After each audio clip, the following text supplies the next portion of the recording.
Bon, messieurs, mesdames, ça a été une journée extrêmement intéressante.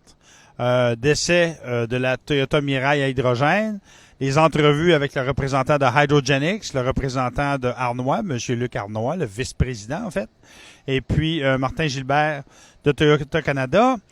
Suite aux questions que j'ai posées, aux réponses qu'ils nous ont données. J'aimerais ça avoir tes impressions, Martin, d'abord. Ben écoute, Daniel, c'est certain que ouais, je me suis pas venu ici moi en me disant je m'en viens me faire convaincre là, j'étais pas dans ce mode-là.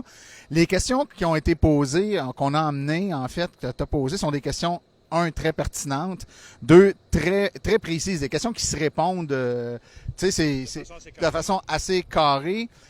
C'est certain qu'il y avait des questions là-dedans pour lesquelles c'était difficile de répondre la bonne réponse, puis en même temps s'en sortir indemne, tu comprends? De ce côté-là, je dois dire qu'on a eu des invités qui ont été passablement honnêtes. Là. Je pense que quand les réponses ont été données, les vraies réponses ont été données. Maintenant, pour moi, ce qui ressort d'ici aujourd'hui, c'est que on sait que ça se fabrique de l'hydrogène de façon propre. On l'a vu ici que ça se fait de façon un peu plus propre, beaucoup plus propre en fait que la façon plus couramment utilisée dans le monde, qui est celle d'utiliser du gaz pour en extraire l'hydrogène. Donc, c'est un peu rassurant.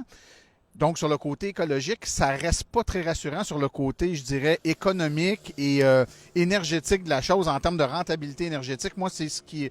Tu sais, pour moi, là, les entrevues ont beau être ce qu'elles sont, voir le nombre de kilogrammes d'hydrogène qu'on a consommé pour partir de la rive sud de Montréal, venir ici à Québec, puis voir le prix à la pompe à prix d'amis. Oui, en plus. Là, ça fait grandement réfléchir. Et puis, on comprend que ces gens-là ne pourront pas non plus donner leurs produits. Ils vont devoir le vendre pour faire un peu d'argent avec.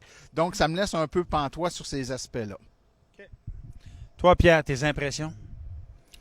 Ben, mon impression, un peu dans le même sens que Martin, je dirais, c'est sûr qu'on comprend ici là, que avec les subventions qui ont été mentionnées,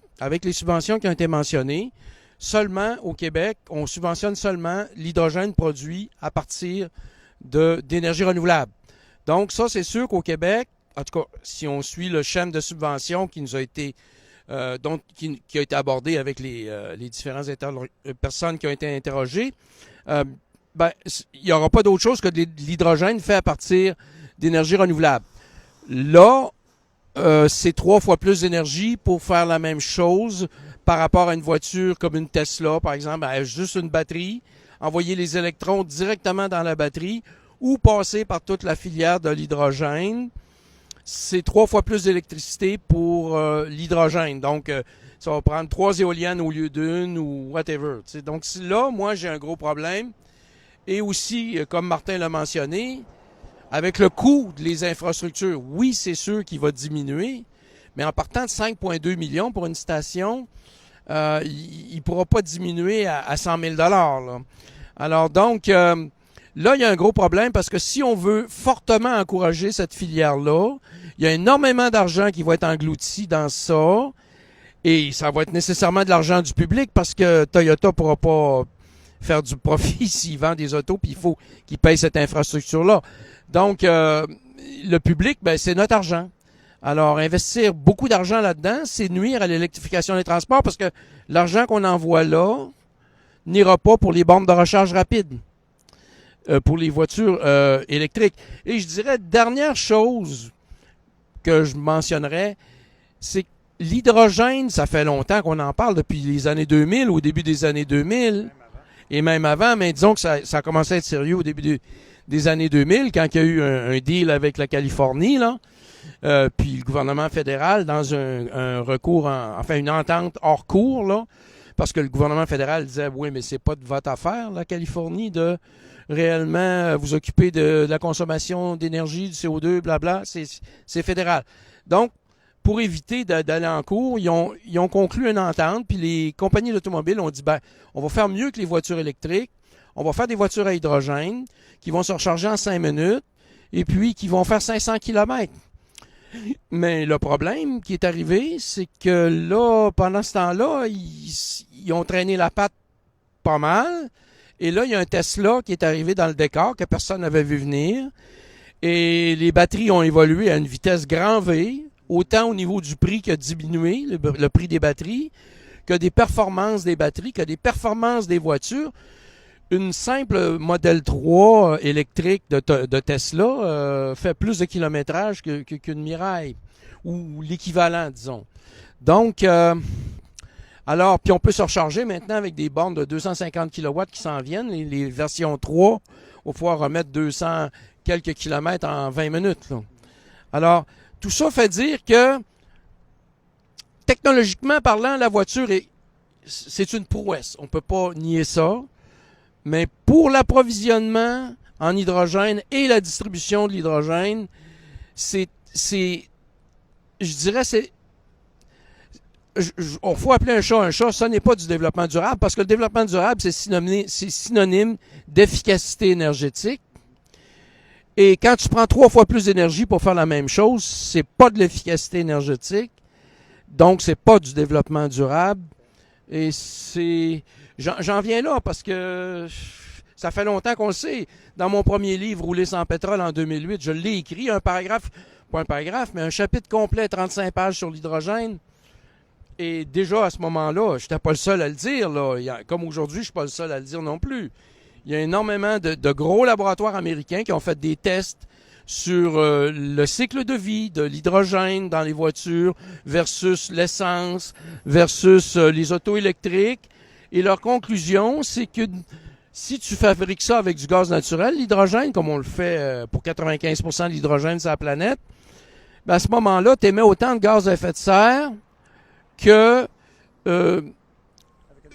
une Prius, essentiellement, qu'une voiture hybride. Fait que donc, où est le gain, là? Faire un si grand détour et aller chercher dans les poches du gouvernement, donc dans nos poches, énormément de milliards.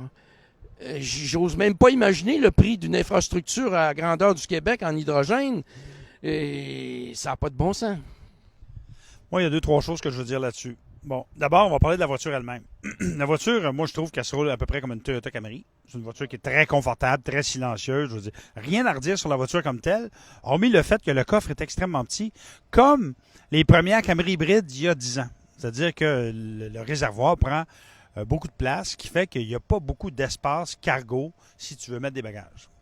Deuxième chose, la consommation. On va parler de la consommation d'hydrogène.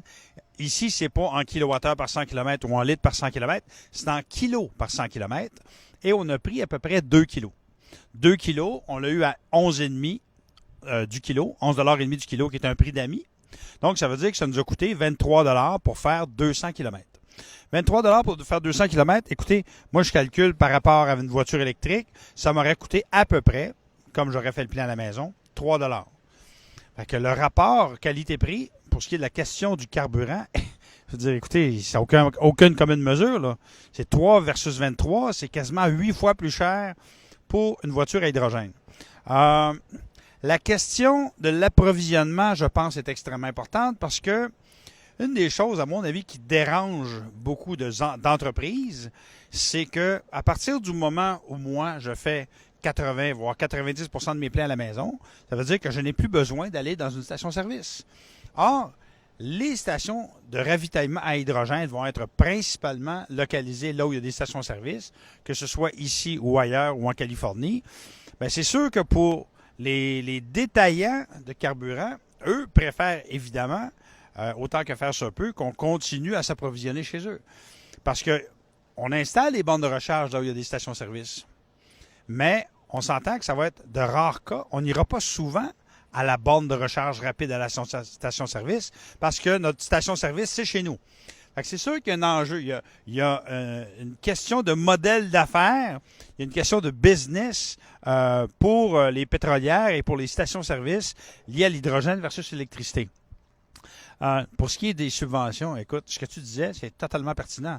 C'est-à-dire que quand on regarde le programme de ressources naturelles Canada, ben, le gouvernement fédéral donne un soutien financier allant jusqu'à 1 million de dollars par station de ravitaillement à hydrogène ou au gaz naturel versus 50 000 dollars par borne de recharge rapide. Ben écoute, le calcul est facile à faire. Ça veut dire que tu peux installer 20 bornes de recharge rapide pour une station de ravitaillement au gaz naturel ou à hydrogène.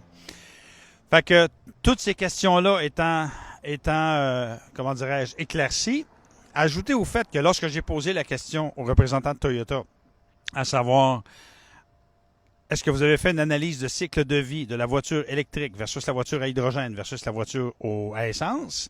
Bien, on n'a pas eu de réponse à cette question-là. Et moi, je pense que c'est une question qui est extrêmement importante. Et comme toi, tu le disais à juste titre, bien, en fait, ce qu'on voit, même dans les pires cas de figure, c'est que la voiture partiellement ou entièrement électrique demeure plus intéressante qu'une voiture à hydrogène ou une voiture à essence. Et là, on va dire oui, mais la voiture à hydrogène est propre, et voire beaucoup plus propre lorsque l'hydrogène est fabriqué à partir d'électrolyse de l'eau, qui vient d'électricité renouvelable. Donc, la voiture à hydrogène devient plus propre. Sauf que quand tu es dans le même endroit où tu peux avoir une voiture électrique qui est elle-même alimentée à partir d'énergie renouvelable, la voiture électrique demeure, à mon avis, plus propre. Est-ce que je me trompe? Plus propre, c'est une façon de parler. On peut le voir. Moins polluante? C'est parce que si on regarde les cycles de vie, il faut tenir compte de la fabrication de l'auto, de la batterie, de tout ça. Mais le fait est que si on fait ça l'une par rapport à l'autre, quand on a de l'énergie renouvelable, on gaspille beaucoup moins d'énergie renouvelable. L'énergie renouvelable, c'est ultra précieux. Nous autres, au Québec, on en a beaucoup, OK? Mais ailleurs, c'est pas le cas, là. Alors, quand ils ont de l'énergie renouvelable, aller en gaspiller pour faire trois fois plus d'énergie pour faire la même chose, ça n'a pas de sens. Puis même si on en a beaucoup, c'est pas une raison de gaspiller pour autant. Hein? Et gaspiller l'argent aussi, là. Ouais. En conclusion, Martin? Ben, en conclusion, moi, j'ajouterais peut-être le fait qu'on est dans un air où on s'en va tranquillement, pas vite, vers une augmentation de l'autoproduction d'énergie. Cette autoproduction-là, ça va être essentiellement l'énergie électrique. Je pense pas qu'on s'autoproduise de l'hydrogène dans notre chambre à coucher ou dans notre derrière de maison. Dans ce pas toi, moi non plus. Dans ce contexte-là, parce que ça en prend 3 fois moins. 2, parce qu'elle est facile à produire, que ce soit par l'hydroélectricité ou en autoproduction. Pour toutes ces raisons-là, je considère qu'on est beaucoup plus, du moins ici, la question ne se pose pas. C'est-à-dire que le modèle d'affaires, puis moi je veux bien y croire, là, tu sais, puis honnêtement, j'ai trouvé ça super intéressant ce qu'on a fait aujourd'hui, les questions qu'on a posées, ça l'a réellement changé un peu ma perception par rapport à la propreté du produit, je dois l'avouer, à la sortie là, de la visite de tout le processus de fabrication de l'hydrogène. Je me dis, bon, OK, fait comme ça, c'est pas mal plus propre. Là, puis je le savais que ça existait, mais on dirait que de le voir, on le conscientise un peu plus. Ça demeure néanmoins économiquement et puis énergétiquement très déficitaire par rapport au modèle sur lequel on s'aligne depuis de nombreuses années, qui est le modèle électrique, que ce soit hybride, branchable ou 100% électrique. Pour toutes ces raisons-là, moi, personnellement, j'ai des doutes de la viabilité du modèle, du moins, à tout de moins pour les véhicules légers, là, donc individuels, que ce soit une voiture ou autre type de véhicule. Messieurs, merci beaucoup. Vraiment intéressant. C'était une bonne journée. Oui. Fait que sur ce, c'était Daniel Breton pour Montréal Autoprix, division hybride électrique. À la prochaine. On va aller fermer ça. Moi, j'ai été un peu trop long.